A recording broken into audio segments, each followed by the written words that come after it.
du croyant. Quelqu'un qui chemine vers Dieu doit veiller à ne pas tomber dans ce genre d'attitude, dans cette logique du m'as-tu vu, ne pas faire la publicité de sa vie, de son existence, de son mode de vie, parce que dans la foi, il y a toujours une part de discrétion.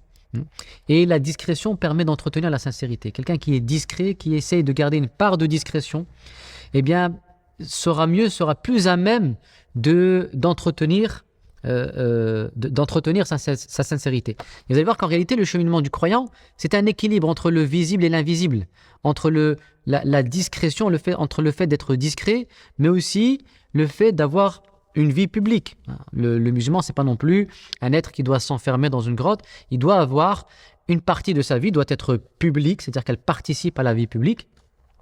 Participer à la vie publique ne veut pas dire faire la publicité de sa vie privée, ce sont deux choses différentes. Il faut bien distinguer être public, ça veut dire être investi dans la vie publique, être acteur de la vie en cité, et faire la publicité de sa vie privée. En fait, le déséquilibre naît quand on sort, et ça c'est très important, je vous demande votre attention, le déséquilibre